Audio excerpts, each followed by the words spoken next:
J'avais pas forcément prévu de faire une critique sur le film Avengers, parce que je me suis dit qu'il y allait en avoir énormément sur YouTube, que ça allait être assez complexe à réaliser.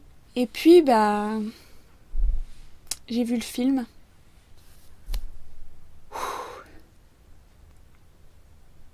Alors, qu'on se mette d'accord, si ça c'est pas le film de l'année, je sais pas ce que c'est, parce que c'est sûrement pas Ready Player One. Ça c'est fait... Non, parce que soyons honnêtes.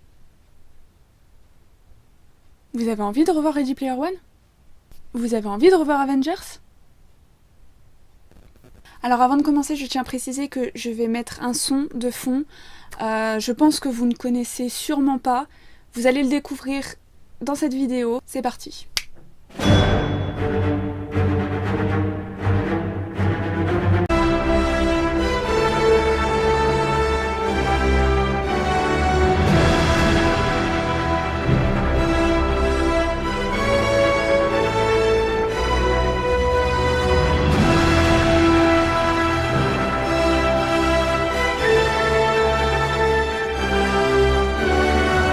On est tous d'accord que ce son nous donne envie d'aller combattre les méchants avec les Avengers. On est d'accord. Donc vous l'avez compris, aujourd'hui je vous ai donné pas mal d'indices. Nous allons parler évidemment de Avengers Infinity War. Après Black Panther que j'avais trouvé très moyen, limite décevant, et Thor Ragnarok que j'avais beaucoup aimé. Enfin bon, il n'y a pas de quoi casser trois pattes à un canard. Oui, j'ai sorti cette phrase dans cette critique. Quel renouvellement, quelle fraîcheur, que ce fut un plaisir d'être surprise par un blockbuster, un film d'une telle ampleur. Alors c'est vrai, je vais pas vous le cacher, parfois j'ai tendance à m'enflammer quand je vois un film qui envoie du lourd. Mais là, c'est clairement justifié. 2h30 de film, je n'ai pas décroché une seule seconde. Ils m'ont gardé avec eux.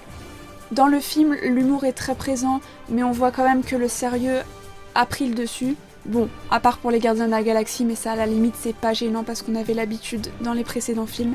Quand je parle de surprise, je parle bien évidemment de la fin du film, qui a des airs de Game of Thrones, hein, on peut le dire comme ça. Alors, je ne sais pas du tout si les personnages vont revenir, du moins tous.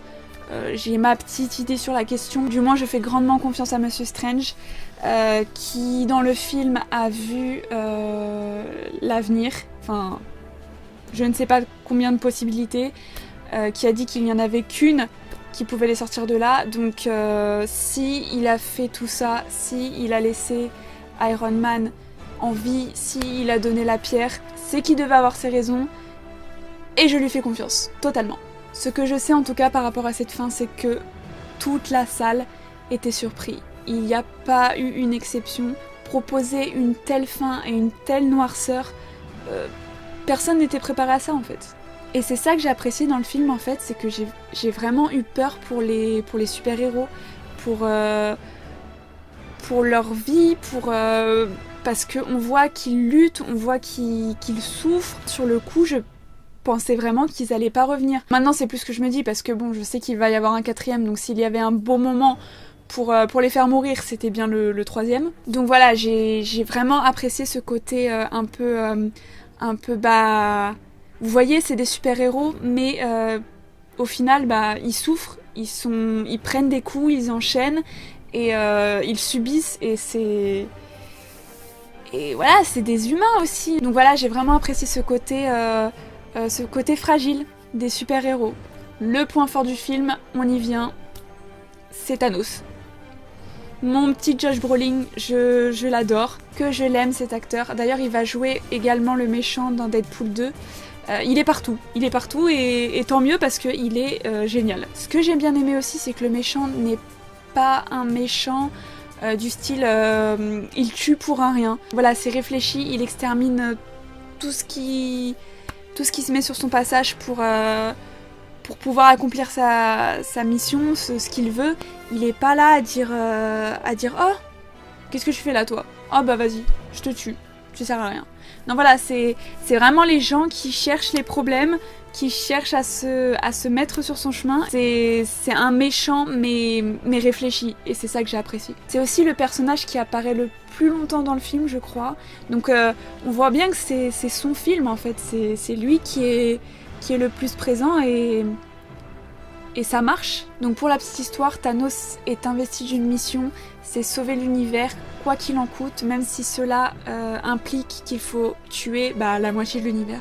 Et c'est ça que j'ai aimé chez lui, c'est que son combat diffère par rapport à ce qu'on a l'habitude de voir, par rapport à ce que font les autres méchants. J'ai particulièrement aimé une scène assez touchante, la scène avec Gamora quand pour récupérer la pierre de l'infinité, il est obligé de la sacrifier. D'ailleurs, à ce propos, merci Quill d'avoir tout foiré, surtout quand on sait que t'étais prêt à la tuer quelques instants avant, hein? Logique. Mais bon, après, c'est comme ça que ça devait se passer. N'est-ce pas, Doctor Strange? En parlant de personnages, il y en a énormément, une 50aine il me semble, donc il faut savoir gérer le temps du film pour pouvoir les voir tous un petit peu. Les combats y contribuent beaucoup, c'est-à-dire que dès qu'il y a un combat, on voit tous les personnages qui y vont. Un qui commence à donner un coup, l'autre qui le réceptionne. Enfin voilà, c'est très bien travaillé, j'ai trouvé ça très très réfléchi. Pour le temps des personnages, il y a également les storylines. Personnellement, je trouve que c'est le premier point faible que j'ai trouvé dans le film. J'ai eu du mal à m'y retrouver dans les storylines, c'est-à-dire que quand on voit une scène dans un endroit, ensuite on enchaîne avec une autre scène avec d'autres personnages, j'ai eu du mal à me dire attends, ok, là il y a tel personnage, là il y a tel super-héros, enfin voilà, c'était un peu compliqué. J'ai eu un gros coup de cœur pour Doctor Strange, j'arrête pas d'en parler depuis le début de la critique. Je trouve qu'il sort du lot. Il maîtrise parfaitement ses pouvoirs, parce que c'est vrai que dans le film Doctor Strange, on le voyait apprendre, et là, c'est un exploit, c'est parfait, que dire, j'étais impressionnée. Un petit coup de cœur également pour Spider-Man. C'est vrai que ça m'a plu qu'ils prennent un peu plus d'assurance, plus de responsabilité dans le groupe. D'ailleurs, il devient un Avengers officiellement par Iron Man qui l'a adoubé. Et ça m'a fait plaisir de le voir gérer, de le voir les aider vraiment. Pas un petit coup de main, un énorme coup de main, parce qu'il fait son taf et c'est très bien. Et du coup, ça m'a limite fait... Je crois que c'est sa mort qui m'a rendu le plus triste. C'est que il devient un Avengers officiellement, et non, en fait, tu meurs.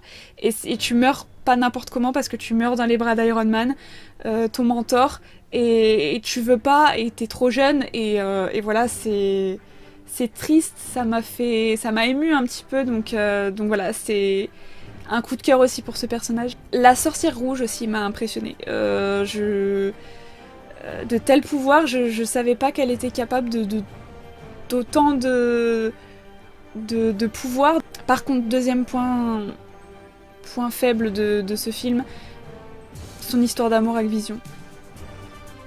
Non, vous pouvez pas faire un film comme ça et nous mettre un truc aussi mal joué, aussi mal interprété, enfin on n'y croit pas, donc non, arrêtez s'il vous plaît. Je préfère à la limite même l'histoire d'amour entre Natasha et Bruce.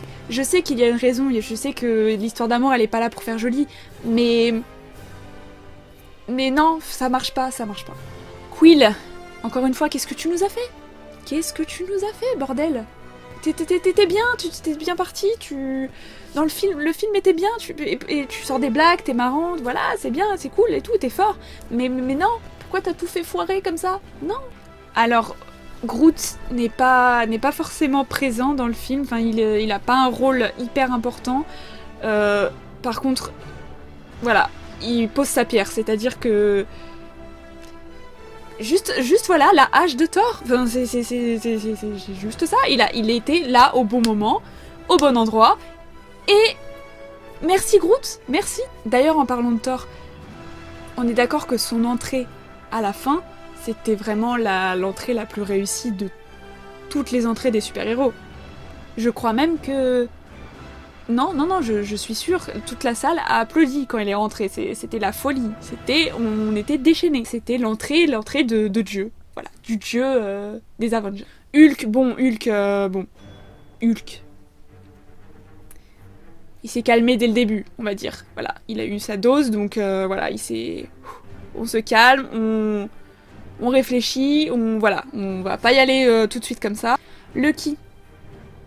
Lucky, ça m'a fait mal quand même, hein, parce que c'est un personnage que j'apprécie, c'est-à-dire que il est pas faux. Il y en a certains, je sais, qui disent que qui retourne souvent sa veste, mais non, en fait, il est. Vous le savez qu'il est comme ça. Tout le monde le sait il est malin, il est fourbe. On peut pas lui faire confiance. Vous le savez. Pourquoi vous continuez à lui faire confiance? Voilà. Donc non, il retourne pas sa veste. C'est juste que il est ce qu'il est, et c'est ça qui me plaît chez lui, c'est qu'il y a pas de faux semblants. C'est lui. Il assume totalement ses trahisons, et voilà, c'est Loki. Alors c'est l'un des personnages, je ne sais pas s'il va revenir. J'aimerais, parce que je l'apprécie vraiment, et voilà, ça me fait un peu de peine, ça m'a rendu un petit peu triste au début du film, mais bon, ça m'a vraiment... La scène de début m'a vraiment permis d'entrer dans le film et de me dire « Ah ouais, ok, ça va être comme ça dans le film, ok d'accord, prépare-toi ». Le montage est bien, on n'a pas le temps de s'ennuyer. On cogne avant de parler, ou même pendant. D'ailleurs, il y a un plan qui m'a plu au début, c'est quand Iron Man sort et qu'il voit que c'est le bordel dehors. Alors, je pense que c'est un faux plan séquence quand même, mais j'ai trouvé la scène intéressante et très bien faite. Et bien sûr, pour la scène de fin, comme je l'ai dit, j'ai eu peur pour eux et j'ai eu raison. Ça fait extrêmement plaisir de ne pas terminer sur une fin joyeuse. Ça aurait pu se terminer sur le mariage de Tony Stark et Pepper, mais non, ça s'est pas terminé sur ça, et merci. Pour la scène post-générique, ça introduit bien la suite par rapport au personnage Captain Marvel. D'ailleurs, il va y avoir un film qui va sortir sur elle en 2019. Donc voilà, ça l'introduit bien dans le monde des Avengers. On va pouvoir se concentrer un peu plus sur elle. En bref, pour ce film, on sent qu'ils ont quand même écouté les critiques du public et qu'ils ont fait ce qu'il fallait. J'irai sûrement le revoir deux ou trois fois, ça dépend. J'aurai moins cet effet de surprise, bien évidemment, mais bon, je pense que j'apprécierai toujours autant qu'au premier visionnage. En conclusion, il y a 3 ans, on parlait d'univers cinématographique des super-héros sur le point de mourir.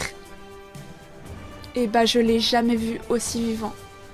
Je mets donc une note à Avengers Infinity War de 9 sur 10. En sortant de la salle, ça applaudit, ça discute. On a l'impression qu'on s'est retenu pendant 2h30 et qu'on lâche tout ce qu'on peut lâcher en 2h30.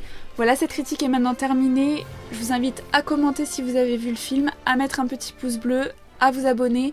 Pour nous, on se retrouve dans une prochaine vidéo. Bye bye! D'ailleurs, j'ai pas compris pourquoi ils ont laissé Iron Man tout seul sur son caillou comme un pauvre désespéré, et les autres, il y en a quand même pas mal qui sont restés. Donc non, je suis désolée, c'est pas gentil. Iron Man, force à toi.